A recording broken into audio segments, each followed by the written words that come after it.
Y lo que dice esta ley de entrelazamiento cuántico es que sin importar la distancia ni el tiempo de estas dos nuevas subpartículas, si una de ellas cambia sentido, la otra también cambia. Entonces hay algo que es más rápido que la velocidad de la luz.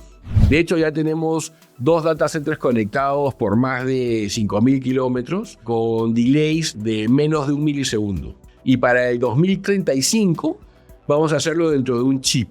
Una computadora cuántica también usa este concepto que sin importar el qubit o qué tan lejos está un qubit de otro, podemos entrelazarlos entre uno. Si este de acá es 0, el otro tiene que ser 1 de todas maneras. Lo que ha hecho Google espectacular es que esa corrección de errores la ha hecho mucho más eficiente de lo que existía, por lo cual ahora un qubit lógico va a tener muchísimo menos qubits físicos para que realmente tengamos la respuesta correcta.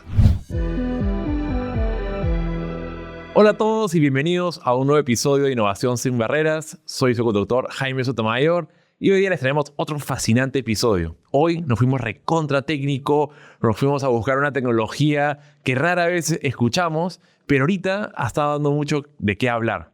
Y es sobre computadoras cuánticas. Así es, no es el tema tan tradicional de todos los episodios, pero queríamos traer algo donde quizás podamos dejar la imaginación correr. Y para eso nos acompaña JJ Miranda, que es el director de Digital Technology Lab de NTT Data, donde ven blockchain y otras tecnologías descentralizadas. Pero además, ahora están incursionando en el mundo de la computadora cuántica. Y de hecho, hay mucha afinidad entre ambas. Pero bueno, eso lo vamos a dejar para el episodio del día de hoy, donde estamos cubriendo muchos aspectos de esa tecnología, como por ejemplo, cuáles son los potenciales riesgos de esa tecnología, cómo funciona, cómo va a impactar los negocios y cómo esto hace nuestras vidas mejor. Antes de pasar con nuestro invitado, si nos están viendo en YouTube, acuérdense de darle clic a la campana, así pueden mantenerse actualizados cada vez que sale un nuevo episodio. Y si nos están escuchando en Spotify, también no se olviden de suscribirse y así no se pierdan de ningún episodio. Ahora sí, vamos a que exploten nuestras cabezas con computadoras cuánticas con JJ Miranda. JJ, ¿cómo estás? Bienvenido nuevamente al programa. ¿Cómo te va? No, nada, Jaime, un placer como siempre. Mil gracias por la invitación. Y ahora que has mencionado el JJ, igualito como lo mencionan los japoneses cuando voy a Japón. Con NTT Data, me imagino, tienes contacto constante con ellos. Sí, ahora cada vez trabajando más con Japón, definitivamente. Buenísimo. Ahí entraremos después un poquito a escuchar las cosas que están desarrollando desde NTT Data. Pero hoy día, a diferencia en el pasado que hemos hablado de Web3, blockchain y todo, llevábamos tiempo teniendo esta conversación sobre computadora cuántica y justo ahorita han empezado a sonar un montón de noticias en redes, en la prensa, y me pareció oportuno empezar a tratarlo. Entonces, ahora que estamos hablando de quantum computing o computadora cuántica, ¿por qué esto debería ser relevante para aquellas personas que no estamos tan metidos en el mundo de tecnología? Mira, es una pregunta súper interesante. Yo creo que estamos en un mundo que está regido por la física cuántica, ¿no?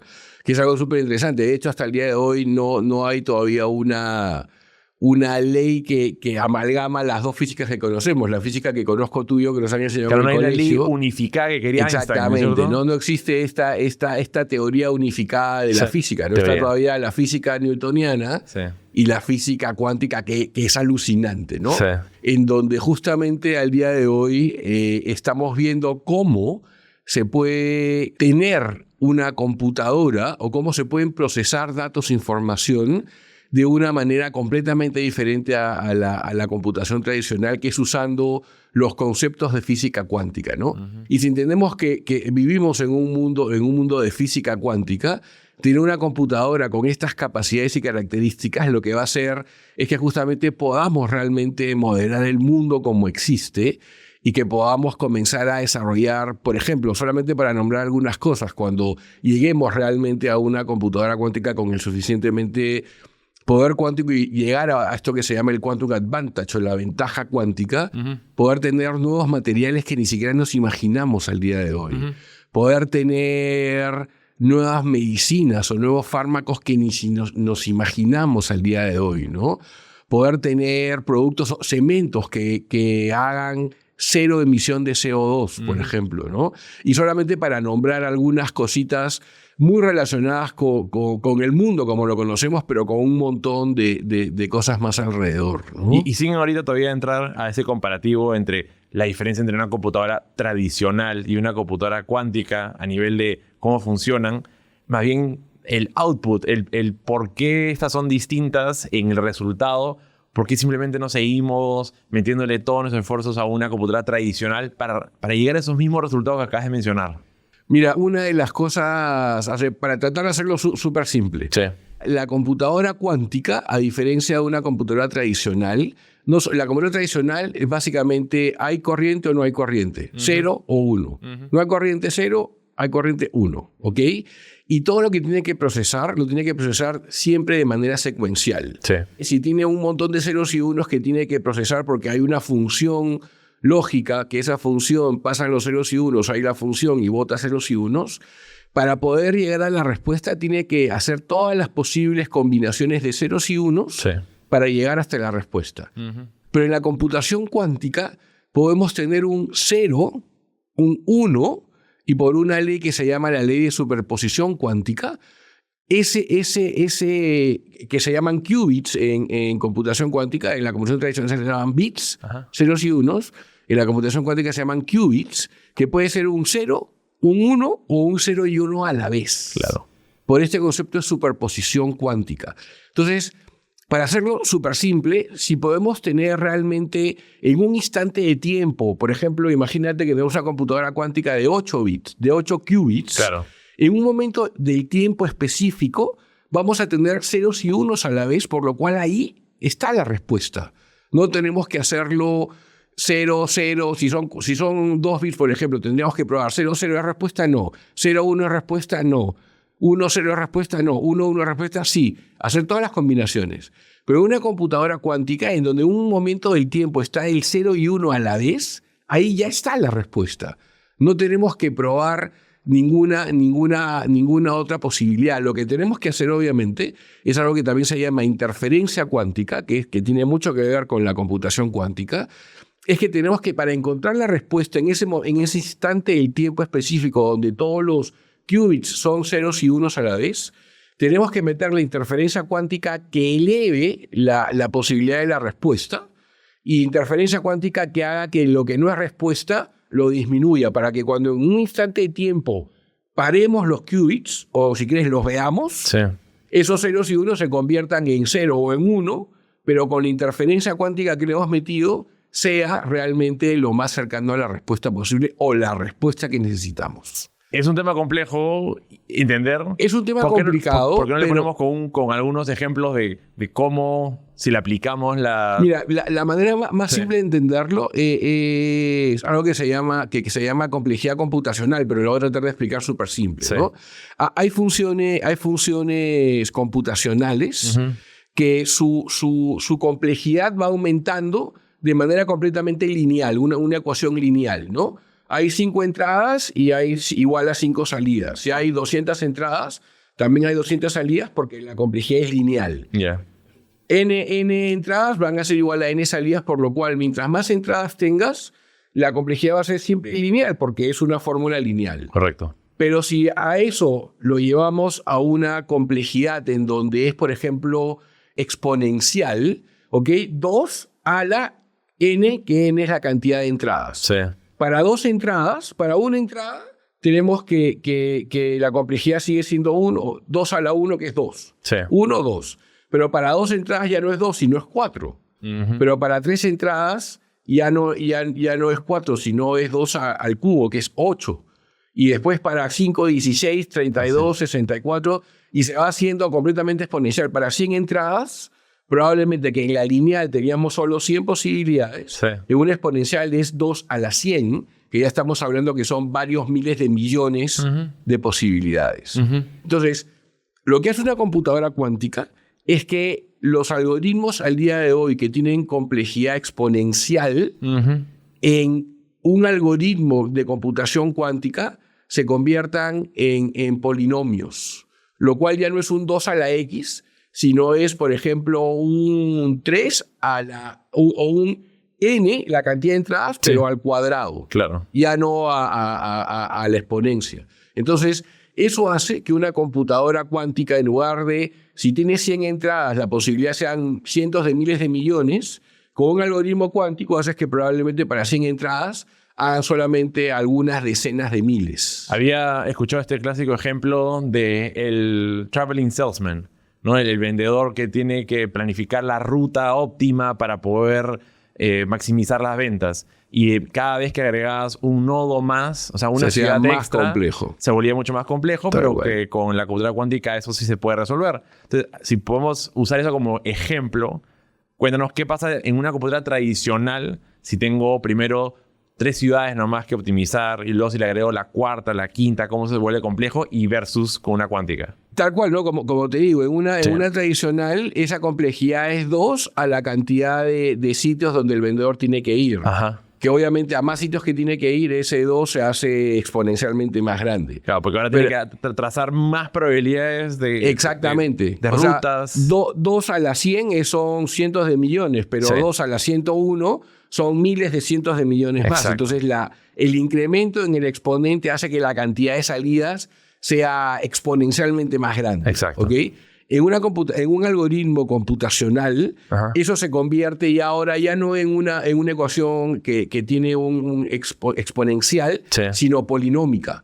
O sea, que por ejemplo, en lugar de que sea 2 a la cantidad de entradas, si lo convertimos a con algoritmos con computación cuántica, se convertiría, por ejemplo, en n posibilidades siempre al cuadrado. Entonces, no incrementa tanto más cuando el n, en lugar de que ser 4 es 5, es 5 al cuadrado, simplemente. No, entonces hay mucho menos combinaciones. Y la diferencia, o sea, un poquito lo que dicen, ¿no? Te podrías demorar no sé cuántos miles o millones de años haciéndolo de la manera tradicional o en cuestión de segundos, minutos, a través de computadora cuántica.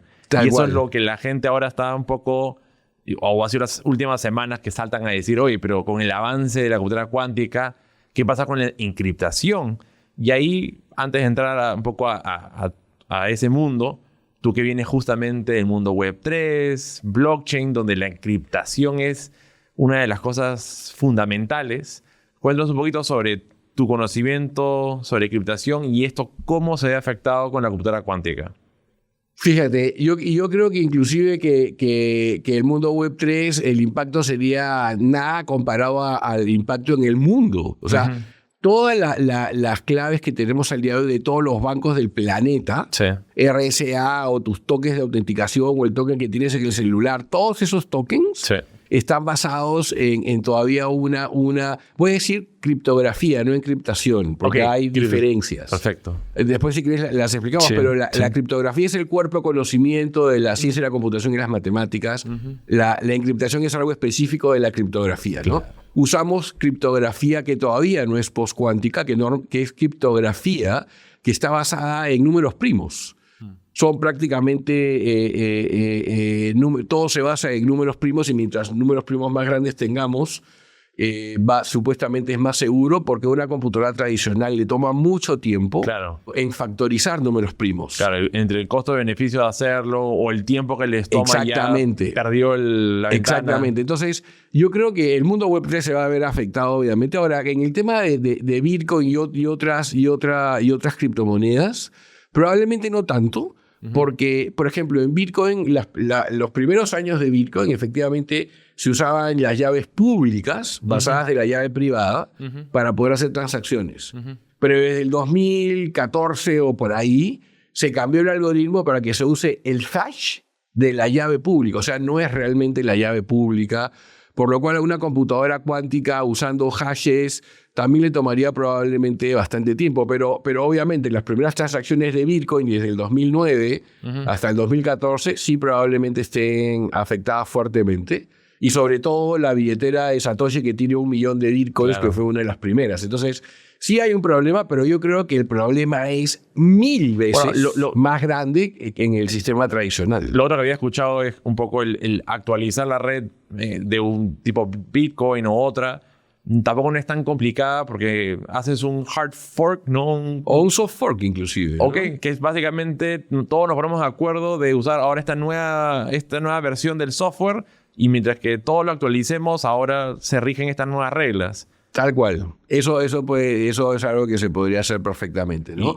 Ahora, hay una cosa que es también súper interesante en esto, ¿no? Como te digo, yo creo que va a llegar un momento en donde esto de la criptografía y la computación cuántica con criptografía va a ser peor o más loco que el cero del año 2000. ¿Tú te acuerdas del cero del año 2000? Yo me acuerdo, ¿no? Pero para la audiencia que no sé si todos estaban preocupados de Year 2X, ¿cuál es? Y2X. El Y2K. Y2K, exactamente, ¿no? Que fue todo un rollo. O sea, y obviamente para eso ya sabíamos que el año 2000 llegaba en un momento. Y hay empresas que 5 años antes comenzaron a meterle muchísimo dinero y se hizo una burbuja. En algún momento después se comenzó a aterrizar porque los sistemas no estaban preparados para tener años con cuatro cifras. Y realmente fue, yo me acuerdo, un montón de gente fue crítico y súper asustada. Yo creo que esto de la computación cuántica, si ya los grandes bancos, como te digo, el que más se va a afectar para mí es el sistema financiero tradicional. Toda la criptografía está basada en factores primos. Y los factores primos se pueden encontrar súper fácil con un algoritmo, que es el algoritmo de Shor, que ya está teóricamente probado y que cuando tengamos una computadora cuántica con los suficientes qubits para tener un quantum advantage sobre un algoritmo de Shor, vamos a poder encontrar llaves privadas en base a llaves públicas muy fácilmente, ¿no?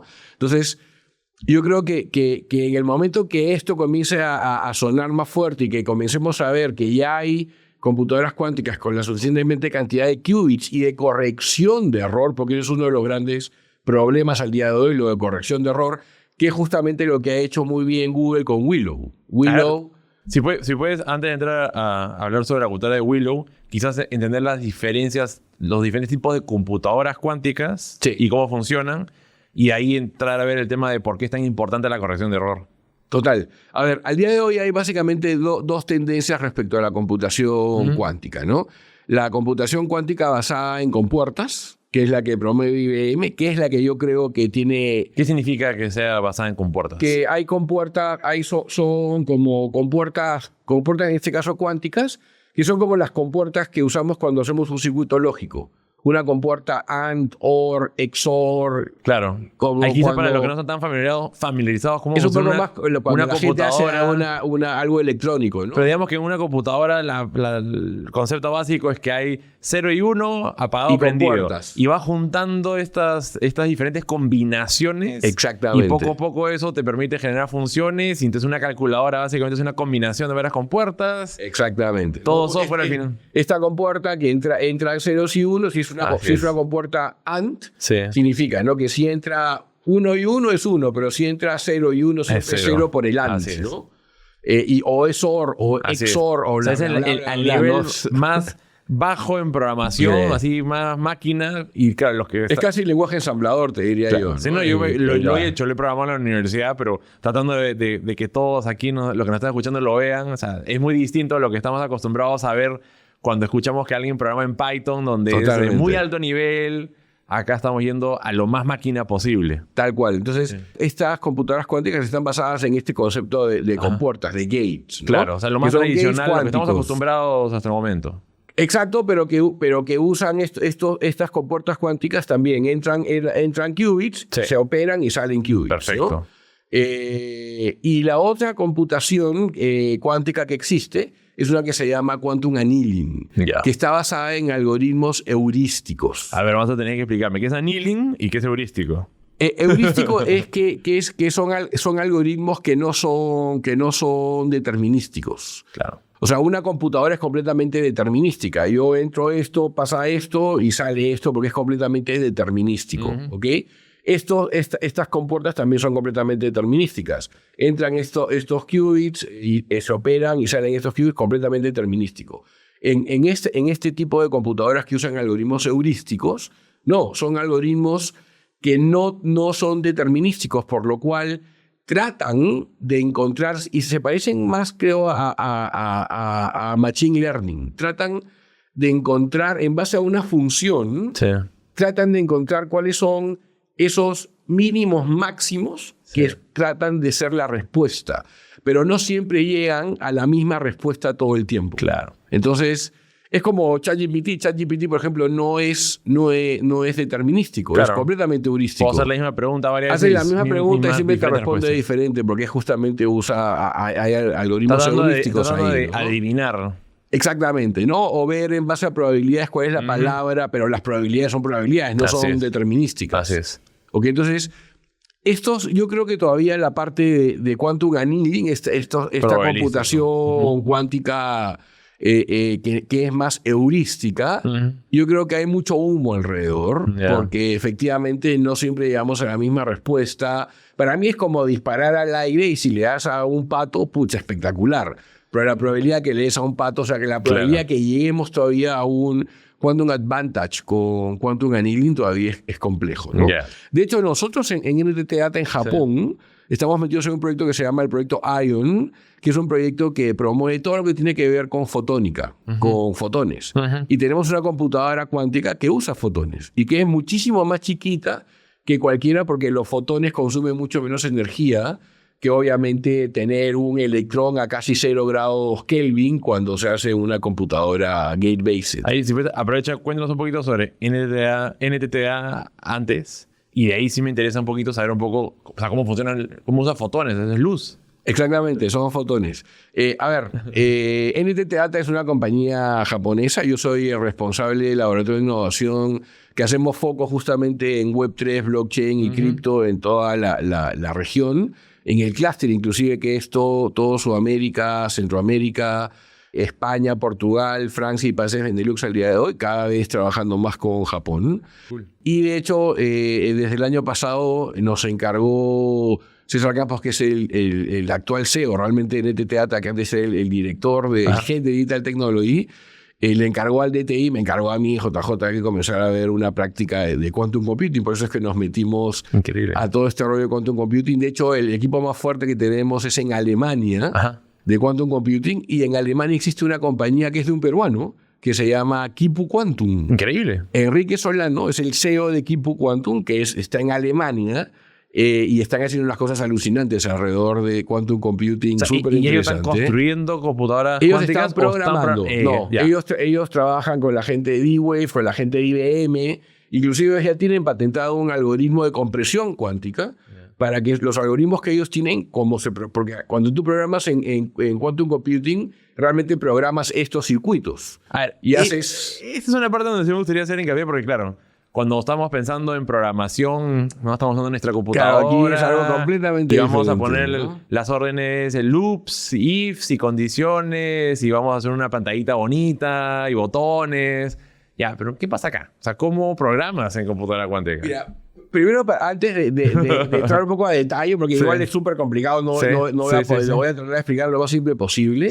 Tenemos que entender primero, si quieres, como tres conceptos principales. Uno que ya más o menos lo dije, que la unidad mínima de almacenamiento en una computadora cuántica es un qubit. Un qubit. Que puede ser un 0 o un 1 o un 0 y 1 a la vez por este concepto de superposición cuántica, que al día de hoy todavía realmente no lo entendemos, ¿no? Porque cuando no lo vemos, es ceros y unos, ¿no? Pero cuando lo vemos, o es ceros o un 1. Así es. No sé si tú has escuchado este experimento de un Mr. Atom que comienza a disparar átomos en una rendija, ¿no? Así es. Si él dispara y miramos, esos átomos se convierten son bolitas, son partículas. Así es. Y pasan por la rendija. Sí. Pero si no miramos y disparamos, son ondas. Claro. O sea, podemos ver el resultado final, pero si estamos observando el proceso... Si observamos el proceso, son bolitas. Pero si no lo observamos, son ondas. Sí. Es algo alucinante, ¿no? Justamente por este concepto también de superposición cuántica. Y técnicamente porque también...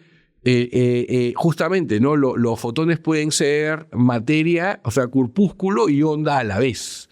Técnicamente un electrón también podría ser materia, corpúsculo y onda a la vez. Por eso es que no lo entendemos muy bien. Entonces, en base a este concepto, podemos tener que un qubit puede ser en un momento determinado un 0 y 1 a la vez. Sí. Pero también hay otro concepto más alucinante todavía, que se llama el entrelazamiento cuántico. O el entanglement en inglés, ¿no? ¿Qué cosa dice este entrelazamiento cuántico? Si una partícula cuántica se parte en dos, una de ellas tiene un spin hacia arriba y la otra un spin hacia abajo. Claro, están apuntando a diferentes, están girando en diferentes sentidos, ¿no? Uno gira para arriba y el otro gira con el spin hacia abajo. Exacto. Pero para lo que no están viendo en YouTube, acá JJ está con el dedo apuntando hacia arriba y el otro dedo hacia abajo. Mano izquierda y dedo mano derecha. Eso te enseñaba de física, ¿no? Claro. La ley del dedo de la mano izquierda, el dedo de la mano derecha, igualito, ¿no? Entonces, y lo que dice esta ley de entrelazamiento cuántico es que sin importar la distancia ni el tiempo de estas dos nuevas subpartículas, si una de ellas cambia sentido, la otra también cambia. Ajá. Sin importar ni el tiempo ni la distancia. Claro, pues en cualquier parte del universo. Del universo. Y técnicamente, entonces, claro, cuando a mí me dijeron eso, yo dije, entonces hay algo que es más rápido que la velocidad de la luz. Ah, claro. ¿Cómo se entera? Ese es otro capítulo mucho más complejo, pero claro, imagínate, si nosotros tuviéramos una de esas partículas en Marte y otra aquí en la Tierra, técnicamente podríamos tener comunicación instantánea.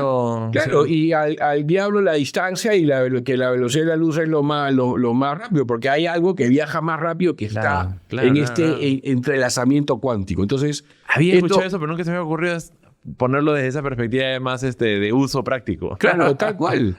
Y es algo que si lo logramos entender, imagínate, o sea, cambiaríamos, sería alucinante.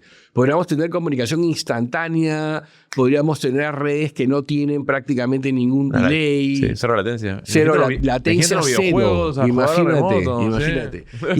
Y de hecho es por eso es que este proyecto ION de NTT Data está súper metido con la parte de fotónica, porque fotónica es capaz de poder hacer estas cosas y estamos cambiando la manera como van a procesarse los datos.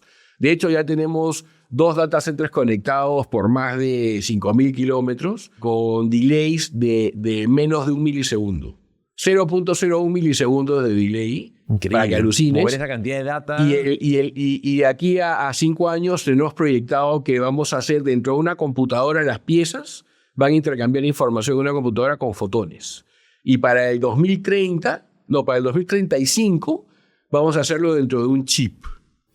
O sea que imagínate los consumos de energía que van a disminuir brutalmente. Un fotón gasta cientos de miles de veces de menos energía que un electrón. Entonces vamos a tener gastos alucinantes de reducción de gasto energético con esto, ¿no? Eso y también porque, digamos, física pues tiene ciertas barreras y muchos estaban preocupados que si seguimos con la ley de Moore del crecimiento exponencial, de la capacidad de cómputo... Tenemos que llegar a una singularidad justamente, y esa singularidad para mí son fotónicas. Pero claro, y lo otro es que bajo la tecnología actual, los chips actuales, que es meter más en menos espacio, llega un momento donde el límite físico ya no te lo permite, no se puede. Y se rompe. ¿Y quién continúa ese crecimiento exponencial? Y primero que no se puede hacer tan chiquito porque ese consumo de energía calienta tanto el dispositivo que es imposible. Con fotones no va a pasar eso. Exacto. Entonces yo creo que la próxima singularidad va a ser meter fotónica en computadoras y obviamente seguramente vamos a tener también más avances en computación cuántica, ¿no? Entonces una computadora cuántica también usa este concepto que sin importar el qubit, qué tan lejos está un qubit de otro, podemos entrelazarlos entre uno. Si este de acá es 0, el otro tiene que ser 1 de todas maneras. Y así en cualquiera del arreglo de qubits que tenemos, lo cual es también súper interesante, ¿no? Porque si logramos hacer un algoritmo que decimos que si estos de aquí son 0 y 1, entonces estos de acá también tienen que ser al revés, estamos haciendo un entrelazamiento cuántico prácticamente instantáneo, prácticamente en el momento de la respuesta, va a suceder que efectivamente tenemos la respuesta correcta, ¿no? Entonces, ahora, con todo ese contexto, y creo que a mí por lo menos me queda más claro y lo que están escuchando, ¿qué es lo que ha pasado con Willow? ¿Qué ha hecho Google que todo el mundo en redes ha estado explotando y hablando tanto de Willow? ¿Qué es lo que ha hecho Willow súper interesante? Que para tener un qubit lógico, ¿ok? Al día de hoy tenían que haber como 100 qubits no los físicos por la cantidad de errores que habían. Para que en base a todos esos qubits que están debajo del lógico, realmente se pueda como extrapolar el verdadero resultado que tenía el qubit lógico. Lo que ha hecho Google espectacular es que esa corrección de errores la ha hecho mucho más eficiente de lo que existía, por lo cual ahora un qubit lógico va a tener muchísimo menos qubits físicos para que realmente tengamos la respuesta correcta. No sé si eran 100 contra 1 y ahora son 10 contra 1, pero ha sido una reducción de qubits físicos alucinante por la corrección de error que están poniendo respecto al verdadero resultado de un qubit lógico, por lo cual eso hace que probablemente podamos tener computadoras cuánticas con más qubits lógicos con corrección de errores para que realmente podamos llegar a un quantum advantage probablemente en los próximos 10 años o 5, sabe Dios. Hoy día, entonces, digamos, para entender cuáles son las limitaciones actuales, al igual que un chip de la computadora que está en tu... el chip que está en tu computadora, en tu celular, donde la tecnología va avanzando y puedo meter más en menos espacio, y eso es lo que se ha venido haciendo, ¿no? Más en menos espacio. Hoy día, ¿cuál es lo que se está trabajando? ¿En mitigar la cantidad de errores o cómo podemos conectar o poner más qubits? Yo te diría que hay dos cosas. Uno es cómo de la computación tradicional la transformamos en algo más eficiente, que es lo que te digo que va por la parte fotónica, que no tiene nada que ver con computación cuántica. Es la computación tradicional, pero que en lugar de usar electrones, vamos a usar fotones para intercambiar información entre las piezas y entre el chip. Increíble. Y lo otro es realmente una computadora cuántica basada en estas compuertas que te digo, en donde podamos tener cada vez más qubits lógicos, porque la corrección de errores que hay al día de hoy con lo que ha hecho Google y con lo que sí a partir de ahí se puede comenzar a seguir desarrollando, que tengamos menos qubits físicos para tener una computadora que realmente pueda llegar a hacer un quantum advantage en algún sector o en algún caso de uso. Por ejemplo, pero otra de las cosas que había escuchado que son las limitaciones es las condiciones físicas que se necesitan para poder correr una computadora cuántica, como por ejemplo la temperatura, como son semiconductores que tienen que ir en bajo no sé cuántos grados. O sea, casi 0 Kelvin. Ese es otro de los problemas. De hecho, los qubits físicos tienen que estar casi... Si seguimos usando obviamente electrones con los qubits físicos, efectivamente tienen que llegar a casi 0 grados Kelvin, o sea, casi... ¿Eso en Celsius es? Esos son menos 273 grados centígrados. Un poquito frío. O sea, súper frío. No hay más... Es en absoluto. Es el absoluto, claro. No hay más frío que eso. Claro. O sea, creo que al día de hoy están a 2 o 3 grados Kelvin, que es casi cero absoluto. O sea, no es cero absoluto porque cero absoluto creo que nunca hemos llegado, pero es 1 grado Kelvin o 1,5 grados Kelvin o 2 grados Kelvin, que es casi cero absoluto. ¿Y por qué es que se tiene que hacer en esas condiciones? Porque justamente el electrón no puede moverse. Porque el electrón deja de moverse cuando está a 0 grados Kelvin. Entonces, ese que no se pueda mover hace que tengamos un qubit más estable, pero igual tiene un montón de ruido todavía. Entonces tenemos que tener un montón de esos qubits físicos a 0 grados Kelvin sin el electrón moverse, porque todavía, supuestamente estas ondas de la explosión del Big Bang que nos atraviesan a todos y supuestamente algo de ruido también meten este tipo de cosas.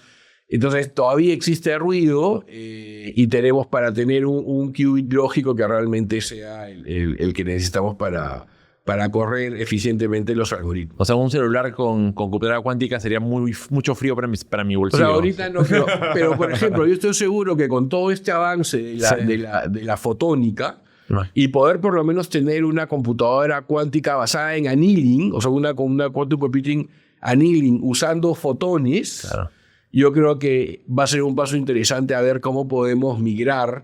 Ahí ya no te puedo contar mucho porque yo tampoco no los he tratado de investigar, pero yo estoy convencido de que probablemente los avances en la fotónica va a ser que se puedan usar también en una computadora basada en compuertas, ¿no? Ahora, me preguntaste qué es que era un fotón. Un fotón es la mínima una unidad... foto buenaza. Un fotón es una foto espectacular. Un fotón básicamente es la mínima cantidad de energía en que los paquetes de luz se mueven. Y es también algo loco porque si te pones a pensar, a ese nivel cuántico estamos hablando en paquetes de energía, por lo cual no son infinitesimales, sino son discretos, como una computadora. Discretos en el sentido que es 0,1. Discretos en que son paquetes discretos, paquetes que no son infinitos. Sino, únicos. Paquetes que es un paquete, es como un 0, o no paquete, es como que no hay paquetes, un 1 que hay paquete y un 0 que no hay paquete. Y la luz se comporta de esa manera, en paquetes, que son justamente los quantums de energía. Un quantum de energía es el paquete mínimo de fotones o de luz que se transfiere, ¿no? O que se transmite. Por lo cual es súper loco, porque no es que sea algo como continuo, ¿no? Como la electricidad, que es continua, por ejemplo, ¿no? Bueno, había entendido que Starlink se comunica con su receptor a través de fotones. De Así hecho, dijo Musk. Eso fue lo que le entendí.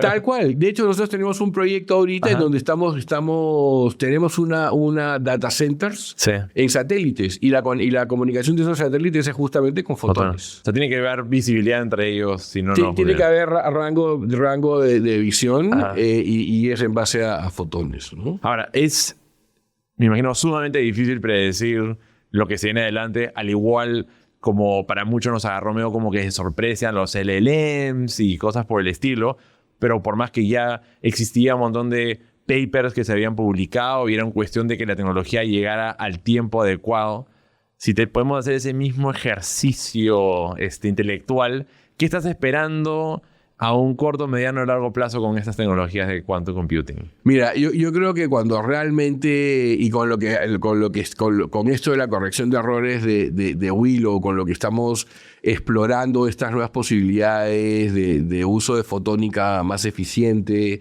todo lo que está haciendo IBM alrededor de, obviamente, de quantum computing basado en compuertas, yo sí estoy convencido que la computadora cuántica va a ser mucho más transformadora y mucho más transgresora, si quieres, en todos los sectores del planeta, y mucho más que el Large Language Model y que inteligencia artificial como la conocemos al día de hoy. Primero porque ya los de Google hace 2 semanas lo han dicho en un paper, que si queremos llegar a una inteligencia artificial general, o sea, pasar el test de Turing y tener una entidad razonante no biológica, el camino no es Large Language Model. Un Large Language Model es un payaso que sabe repetir espectacularmente bien cosas. Le has dado una piscina de información y que sabe encontrar patrones, sabe encontrar patrones que los humanos no los podemos hacer tan rápido. Eso lo hace tan rápido que parece magia. Puede repetir de manera espectacular, y según el prompt que tú le digas, inclusive puede agarrar cosas que para nosotros no están conectadas.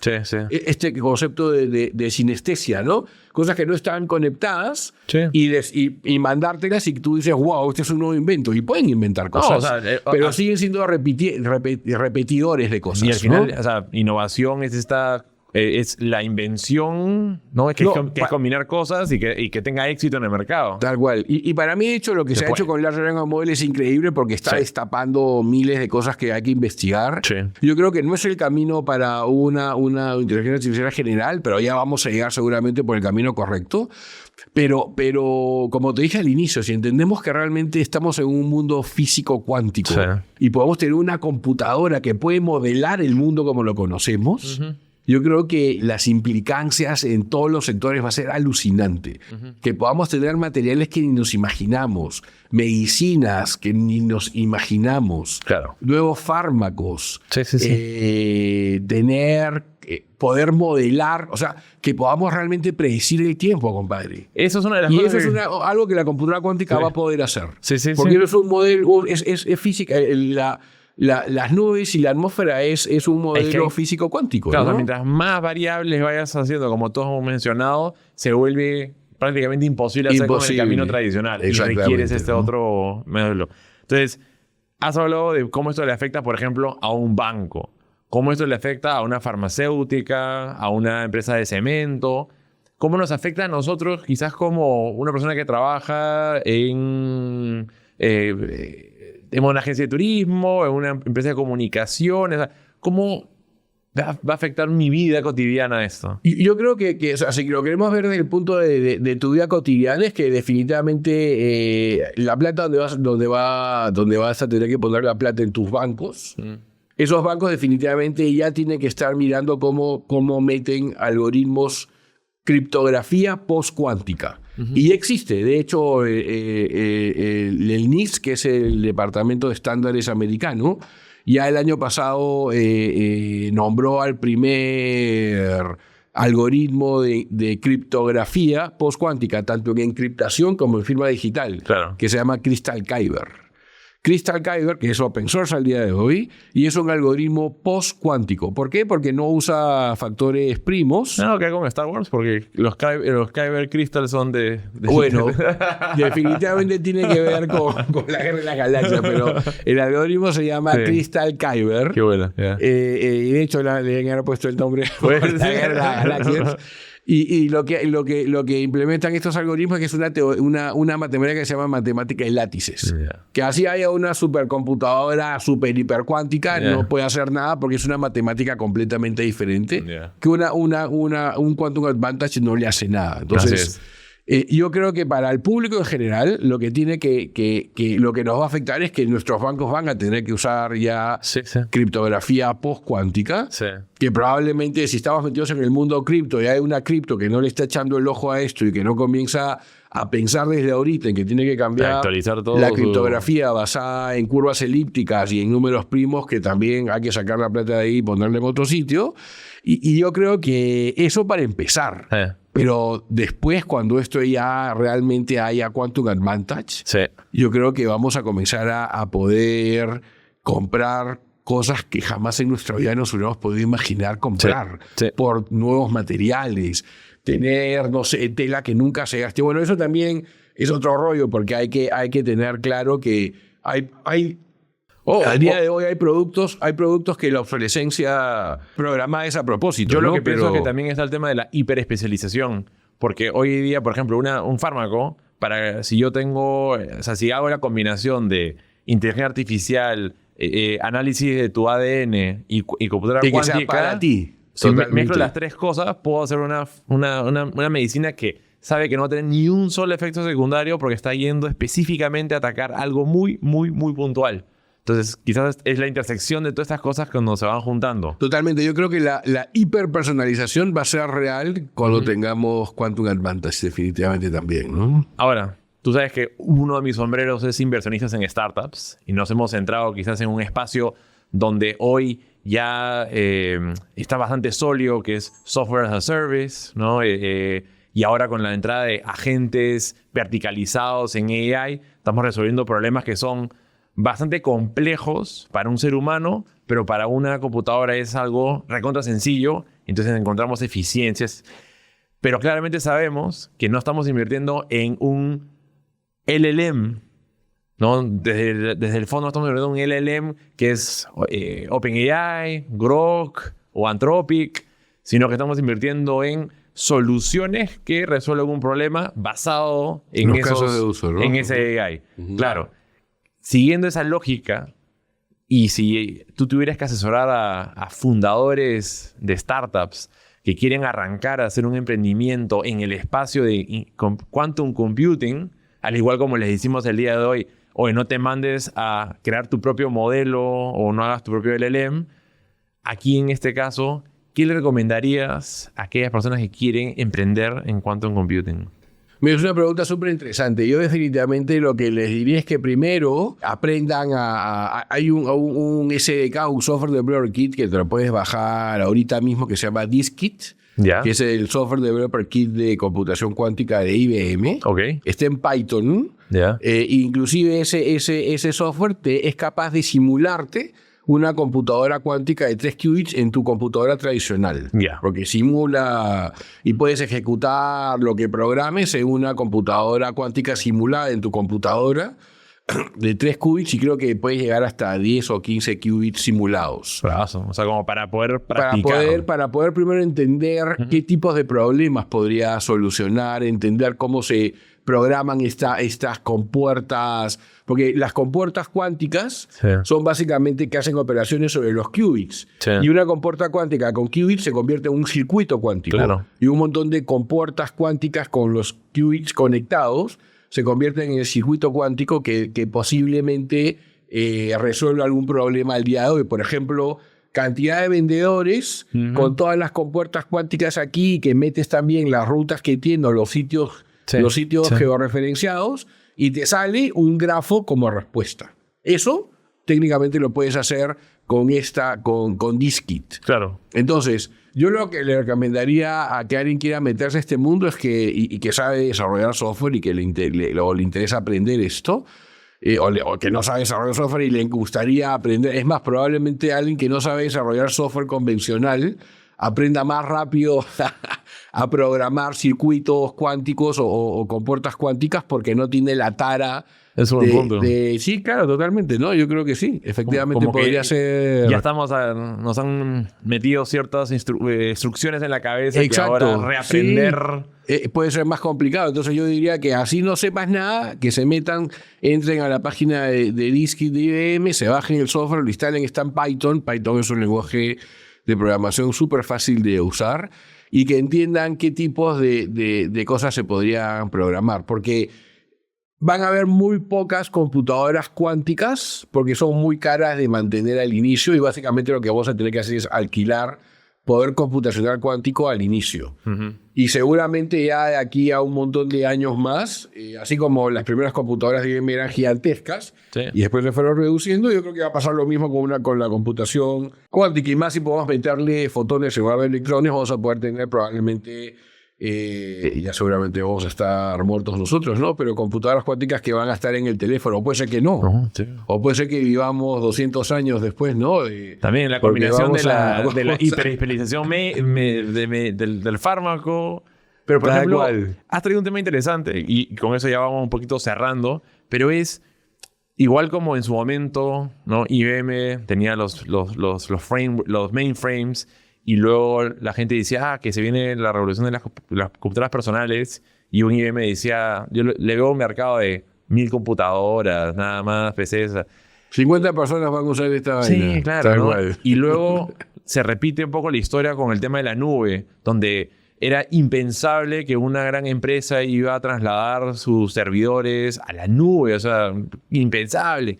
Y luego ahora con AI, ¿no? ¿Cómo vamos a adoptar eso? Esas cosas solamente alucinan, ¿no? Y esa era quizás la principal respuesta de por qué no lo implementaban grandes empresas. Dicen, no, yo no me puedo correr el riesgo de usar una tecnología que alucina. Pero cada vez que hay estas nuevas, siempre hay esta resistencia y luego después se dan cuenta que hay un montón de técnicas para que ya no alucinen, RAG, etcétera, etcétera, tal cual, ¿no? ¿Cómo estás viendo tú ahorita con el tema de quantum computing? O sea, cuando vas a donde una empresa, ¿cómo reaccionas? O sea, primero es... Acá JJ alucinándome con esto, pero ¿cómo reaccionan? A mí me ha sorprendido, la verdad, cuando nosotros comenzamos a ir a clientes nuestros. Sí.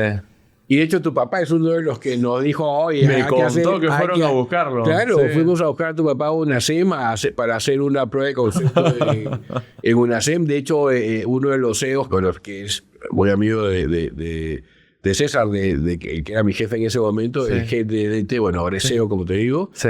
Él nos llevó y tu papá se apareció en una de las reuniones, le contamos esto y nos dijeron, ya hay que hacerlo.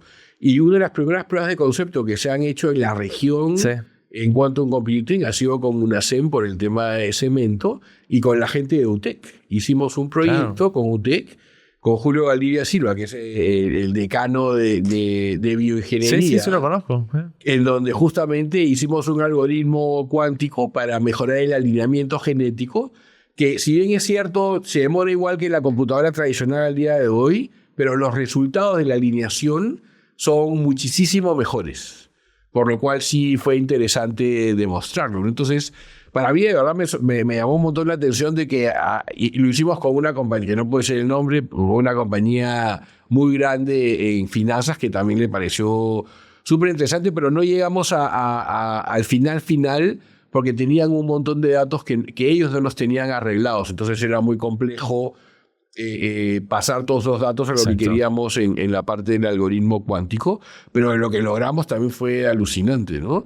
Entonces, yo sí creo que hay algunas empresas que les podría interesar ya comenzar a meter por lo menos los deditos en este tipo de tecnología, ¿no? Porque efectivamente, ¿no? Yo creo que esto está de alguna manera creciendo exponencialmente y va a haber un momento en donde simplemente se te pase el tren y ya sea muy tarde, ¿no? Claro, o sea que creo que todo el mundo está buscando cómo puede ser más competitivo y de repente que tú puedas patentar, por ejemplo, un nuevo material que hace que botes, no sé, 0 emisiones, como en el caso de lo que uno aspira con el cemento, te distingues en el mercado. Totalmente. Y después, claro... O que sea más eficiente que el grafeno, por ejemplo, o que sea súper hiperresistente y que ni nos imaginamos, o que podamos meterle hasta sus miniceldas celulares, miniceldas fotovoltaicas y que convirtamos materiales que absorben energía hasta como caminamos.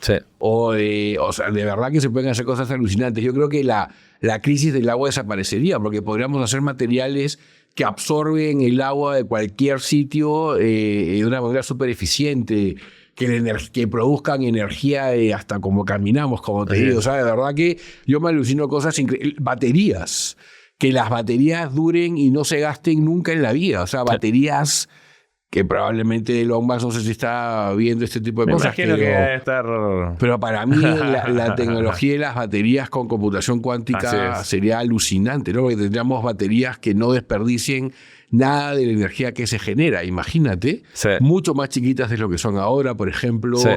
Podríamos tener, de verdad, que fármacos, como tú dices, hiperpersonalizados. Yo creo que digamos, el que escucha hasta esta altura está escuchando y dice, no, yo creo que estos están alucinando. Siempre todo el mundo dice que todo va a ser maravilloso, pero al final nunca pasa nada.